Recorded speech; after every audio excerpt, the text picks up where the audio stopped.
কবিগুরু রবীন্দ্রনাথ ঠাকুরের কবিতা লুকোচুরি। আমি যদি দুষ্টুমি করে চাপার গাছে চাপা হয়ে ফুটি, ভোরের বেলা মাগো ডালের পরে কচি পাতায় করি লুটোপুটি, তবে তুমি আমার কাছে হারো।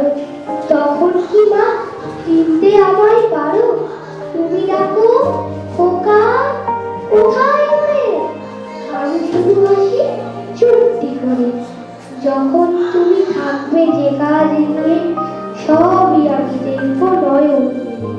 স্নানটি করে চাপার তলা দিয়ে আসবে তুমি পিঠেতে চুল ফেলে। এখান দিয়ে পুজোর ঘরে যাবে, দূরের থেকে ফুলের গন্ধ পাবে। তখন তুমি বুঝতে পারবে না সে তোমার খোকার গায়ের গন্ধ আছে। দুপুর বেলা মহাভারত হাতে বসবে তুমি সবার খাওয়ালে।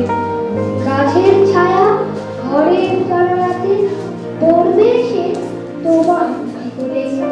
আমি আমার ছোট্ট ছায়াখানি তোলাবো তোর বইয়ের পরে আনি। তখন তুমি বুঝতে পারবে না সে তোমার চোখে খোকার ছায়া ভাসে।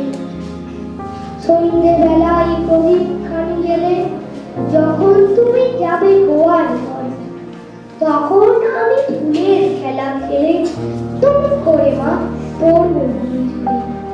আবার আমি তোমার খোকা হব, গল্প বলো তোমায় গিয়ে কব। তুমি বলবে দুষ্টু ছিঁড়ে কথা, আমি বলবো